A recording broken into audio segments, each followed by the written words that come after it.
Now to the translator at Nelson Mandela's memorial. Am I using the wrong word calling him a translator? You decide for yourself.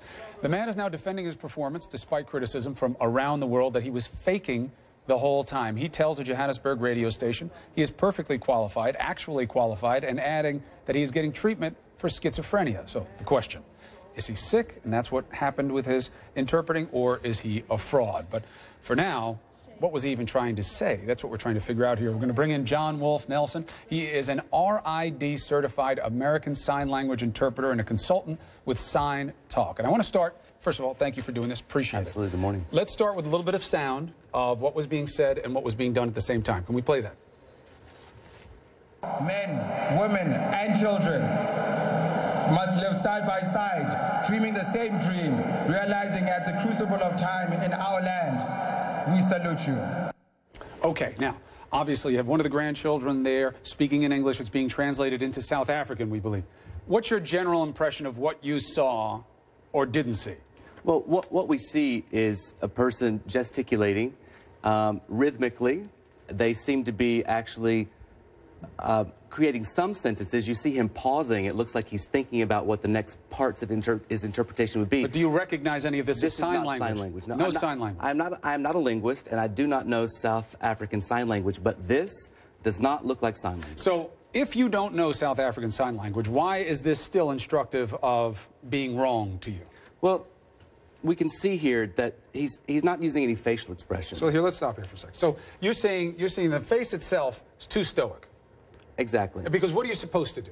Well, any interpreter, any person who uses any sign language is going to use their face and body to convey the intent, the emotion. That's part of the training. It's not just style. You're supposed to do it. Absolutely, and that's the important aspect. We are trained. Mm-hmm. And the hands, you said that you kept seeing like a rhythmic, here, I'll make it so it looks like a better John Madden-esque illustration. You're saying that you're seeing a pattern, but to you that could be more of dance moves than it could be actual sign language. They look like gestures, and they're repetitive. All right, so this is him doing his thing. Now, we want to also show him, let's go to the next clip, because I want to show him, okay, so let's say not understanding South African vernacular and translating is relevant. This woman is also doing South African, and she's doing the same type of translation that he is, and if you watch, you know, I'm no trained translator, but it seems like they're doing very different things. What do you pick up here, John? Very different. Again, interpretations will vary from interpreter to interpreter because of the lens they bring to the job and how they choose to represent the message. This woman is actually creating phrases. It looks like she's using actual language. This is not. Right? Okay, so just to be clear about it, your best guess, is this man a trained translator? No, absolutely not. And so he doesn't really know what he's doing. Schizophrenia, you're not a psychologist, I understand, exactly. But if that were the cause, when we looked at an earlier example of him translating, we noted the same types of traits. Have you ever heard of anybody having some type of breakdown that destroyed their ability to translate?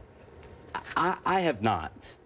If the person knew sign language, one would assume that regardless of their mental state, they would actually still be able to create language for themselves.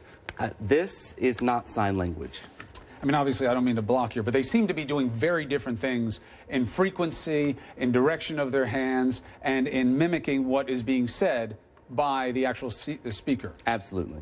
And the face is very active. Their expressions being done seems as though she is, you know, using oral references to language. Yes, as well. Absolutely. She's mouthing some of the words, and she's using her face to indicate what she's expressing, the intention and the spirit of the speaker as well. This gentleman is not. Now, what is the chance that you could get away with this in the United States? Like, where you could do what he's doing and somebody wouldn't seem to know right away? Unfortunately, you'd be surprised.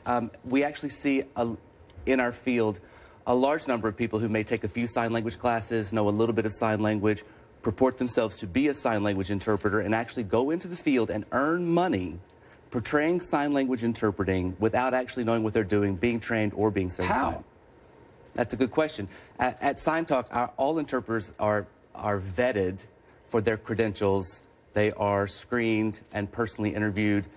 It's a good question. We do a lot of writing and talking about the rights of disabled people in the United States, but when we take that from paper into action every day in the field, there's a big disconnect So I guess really we're waiting for people. Obviously, I don't understand sign language, so I can't judge it. So you're waiting for people who are deaf to basically come forward and say, hey, that person was way off. And if you don't have that urgency and you don't have that setup where people are comfortable coming forward and there's a mechanism to complain, you may not know. That's true, but better on the front end, include deaf people in the conversation about hiring interpreters.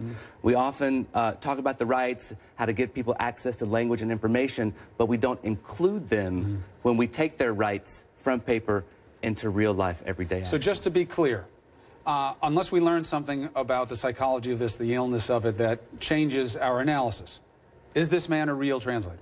In my opinion, no. And it's not about the language barrier, because you have another example right here, and she is demonstrating things you would recognize as translating. Absolutely. And also, as stated by Bruno Drucken, who is the National Director of the Deaf Federation of South Africa, this person is not known to the South African deaf community.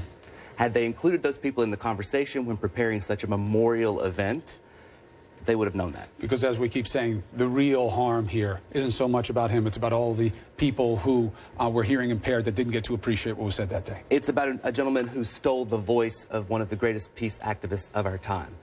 He silenced his voice because he decided to do a fraudulent thing and cut off access to deaf people all over the world to the messages that were being delivered on this historic day.